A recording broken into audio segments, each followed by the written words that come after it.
அனைத்து துறைகள்லையும் லஞ்சம் இல்லாமல் போயிடுச்சு அப்படின்னு சொல்கிறாரு. அது ஓரளவு உண்மைதான். ஏன்னா கவர்மெண்ட்டு செக்டாரில் உள்ளே போனால் எங்கே போனாலும் லஞ்சம் வந்து புறையோடி கிடந்துச்சு. நீங்கள் எப்படி போனாலும் மக்கள் வந்து யாரும் விருப்பப்பட்டு லஞ்சம் கொடுக்குறதில்ல. அங்கே உள்ளே போனீங்கன்னா உங்களை அலைய விட்றது. இதை எடுத்துகிட்டு வா, அதை எடுத்துகிட்டு வா. ஒரு டாக்குமெண்ட் கேட்பாங்க, அதை கொண்டு போனோம்னா இந்த டாக்குமெண்ட் மட்டும் பத்தாது, இன்னொரு டாக்குமெண்ட்டை கொண்டு வா. அதை ஃபஸ்ட்லேயே சொல்ல மாட்டாங்க. அப்படியே சொன்னால் கூட அதே அவங்க பாதியாக சொல்லிட்டு நான் தான் சொன்னனே, நீ ஏன் எடுத்துகிட்டு வரல, இப்போ அதை எடுத்துகிட்டு வா. இப்படி ஒரு நாளைக்கு ஒரு ஒரு சின்ன ஒரு கையெழுத்து வாங்குறதுக்கு 4 வாட்டி 5 வாட்டி போக அலைய வைக்கிறது. இது ஏன்டா வம்பு, ஒரு 200 300 கொடுத்துட்டா உடனே வேலை முடிஞ்சிடும் அப்படிங்கிறதுனால அந்த காசை கொடுத்து நம்ம 1000 வேலை இருக்கும் அதெல்லாம் விட்டுட்டு இது பின்னாடியே டெய்லி அலைஞ்சிட்ருக்க முடியாதுங்கிறதுக்காக தான் இந்த லஞ்சம் கொடுக்க வந்து மக்கள் வந்து தயாரானாங்க. அதை வந்து இவங்க வந்து பயன்படுத்திட்டாங்க அதிகாரிகள். இதையே தொடர்ந்து அதே பண்ணதுனால நம்ம மக்கள் வந்து எதுக்கு போனால் அலைய விடுவான்ப்பா, போனீங்கன்னா ஒரு 500 கொடுத்தியா வேலை டக்குன்னு முடிஞ்சிடும், நமக்கு வேலை தான் முடியணும் டக்குன்னு. அதனால் அந்த லஞ்சம் வந்து ஃபுல் அண்ட் ஃபுல்லு தமிழ்நாடு ஃபுல்லாக எல்லா டிபார்ட்மெண்ட்லேயும் பூந்து விளையாடுச்சு. இது வந்து குறைஞ்சிருக்கு. முழுசாக கட்டுப்பாடுக்கு வந்துருச்சா அப்படின்னா அது உடனே வராது. கொஞ்சம் மறைமுகமாக சில இடங்கள் நடக்கும். மக்களும் வந்து கொஞ்சம் கொஞ்சமாக நீங்கள் கொடுக்குறத குறைக்கணும். அரசும் வந்து இதை வந்து முழுக்க ஆன்லைனில் எடுத்துக்கிற மாதிரி பண்ணணும். டைரெக்டாக போயிட்டு யார்கிட்டையும் கையெழுத்து வாங்குற மாதிரி இல்லாமல் ஆன்லைன் மூலியமாகவே பெற மாதிரி எல்லா விஷயத்தையும் மாற்றி கொடுக்கணும். அப்போ தான் வந்து இந்த லஞ்சங்கள்லாம் கொஞ்சம் தவிர்க்க முடியும். கிராமப்புறங்களில் நிறைய மக்களை வந்து ஏமாத்துறாங்க. முக்கியமாக வங்கிகளில் நிறைய மோசடி நடக்குது. அதையும் கொஞ்சம் கவர்மெண்ட்லாம் கொஞ்சம் அரசு பார்க்கணும். சிஎம் சார் அதையும் கொஞ்சம் கண்காணிக்கணும். ஏன்னா ஏழை எளிய மக்கள் வங்கிகளுக்கு போகிறாங்க, அவங்கள மரியாதையாகவே நடத்துறது கிடையாது. நிறைய வங்கிகள், ப்ரைவேட் வங்கியாக இருக்கட்டும், கவர்மெண்ட் ப்ரைவேட் வங்கியிலையாவது கொஞ்சமாவது ரெஸ்பெக்ட் கொடுப்பாங்க. கவர்மெண்ட் பேங்கில் சுத்தம். போனால் என்னமோ நம்ம காசை கொண்டு போய் அங்கே போட்டு மக்களோட பணம் தான் அவங்க அக்கௌண்ட்டில் இருக்கும், அவங்களோட பணம் அக்கௌண்ட்டில் இருக்கும். ஆனால் என்னமோ அவங்கள்ட்ட பணத்தை எடுத்து கொடுக்குற மாதிரி அவ்வளோ பேச்சு பேசுகிறான் பப்ளிக்கை. ஓரமாக நில்லு பா, அதை எடுத்துகிட்டு வா, இதை எடுத்துகிட்டு வா. வீட்டு வேலைக்காரவங்களை பேசுகிறத விட கேவலமாக பேசுகிறது.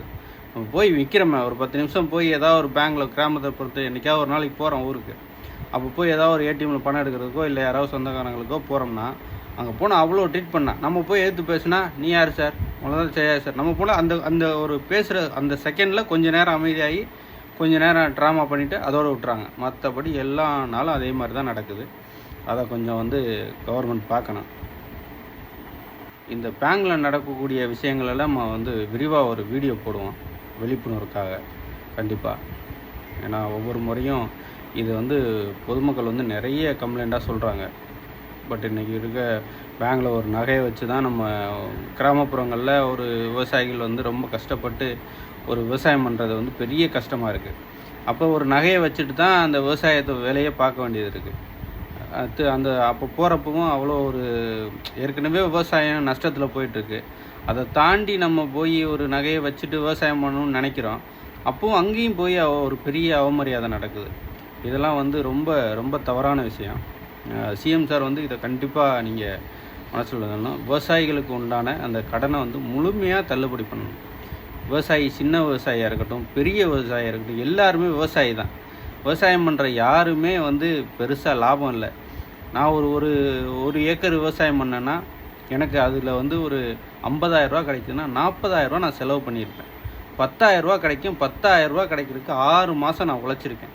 அந்த 10,000மும் முழுசாக எனக்கு கிடச்சிருக்குமானா அது கண்டிப்பாக கிடையாது. அதை நான் அந்த நெல்லை பதப்படுத்தணும், இல்லைன்னா உடனே விற்கணும். நிறைய சட்ட சிக்கல் இருக்குது. அதில் பாதுகாக்கிறதுக்குன்னு அங்கே ஒரு சரியான ஒரு இது இல்லை. உடனே போட்டோம்னா தான், உடனே போட்டால் விலை இருக்காது. கொஞ்ச நாள் வச்சோம்னா அது ஊரில் பாதுகாப்பாக வைக்க முடியாது. ஒரு வீட்டில் வச்சோம்னா எலி இருக்கும், அணில் இருக்கும், அந்த மாதிரி பிரச்சனைகள் இருக்குது. மூட்டையாக போட்டு வச்சோம்னா நல்லா காஞ்சிடுச்சுன்னா அப்போ வெயிட்டு போகாது. இந்த மாதிரி எக்கச்சக்க பிரச்சனை இருக்குது. விவசாயிகளுக்கு சந்திக்கக்கூடிய பிரச்சனை எக்கச்சக்கமாக இருக்குது. ஏன்னா அது விவசாயிகளுக்கு தான் புரியும் அந்த வலி. நீங்கள் சின்ன விவசாயி 40,000 கடன் வாங்குறவனுக்கு தள்ளுபடி, 1 லட்சம் வாங்குறவனுக்கு தள்ளுபடி இல்லைன்னு சொன்னால் அது ஏற்றுக்கவே முடியாது. ஏன்னா 1 லட்சம் வாங்கி விவசாயம் தான் பண்ணுறான். அவன் ஒன்றும் தனிப்பட்ட முறையில் வச்சுக்கலை. பெரிய பெரிய விவசாயம் பண்ணுறவங்க கூட இன்றைக்கி லாபமே கிடையாது. விவசாயம் வந்து முழுக்க முழுக்க லாபம் இல்லாத தொழில்.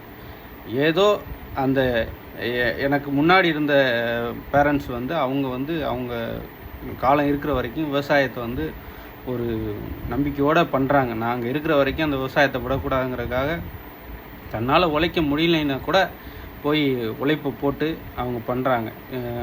எங்கள் தலைமுறை இப்போ கொஞ்சம் நாங்கள் பண்ணுறோம். இதுக்கப்புறம் வரக்கூடிய தலைமுறை இந்த விவசாயம் பண்ணுமாங்கிறதே தெரியல.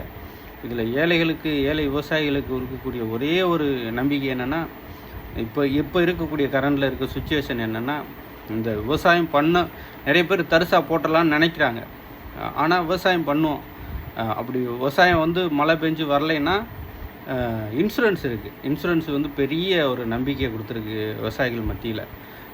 மத்திய அரசு அறிவித்த அந்த இன்சூரன்ஸ், விவசாயம் பண்ணுவோம், அதுக்காக சும்மா போட்டக்கூடாது நம்ம வயலை அப்படின்னு சொல்லி விவசாயம் பண்ணுறாங்க. விவசாயம் வந்து ஏதாவது பாதிப்பாக போச்சுன்னா அந்த இன்சூரன்ஸு கிளைம் ஆகுது. ஓரளவு அந்த செலவு பண்ண காசு வந்து மீட்டெடுத்துறாங்க. ஸோ அந்த நம்பிக்கையில் திரும்ப விவசாயம் பண்ணுறதுக்கு அவங்களுக்கு ஒரு உத்வேகமாக இருக்குது. அதனால் விவசாயத்துக்கு உண்டான கடனை வந்து முழுமையாக தள்ளுபடி பண்ணணும்னு நான் தாழ்மையோடு கேட்டுக்கிறேன். நானும் ஒரு சாதாரண விவசாய குடும்பத்திலேருந்து வந்தவன் தான். அந்த முறையில் நான் வந்து இன்னமும் விவசாயம் பண்ணிக்கிட்டு இருக்கோம். ஸோ அந்த முறையில் நான் சொல்கிறேன், விவசாய கடனை முழுமையாக தள்ளுபடி பண்ணணும் அப்படின்னு நான் கேட்டுக்கிறேன். நன்றி.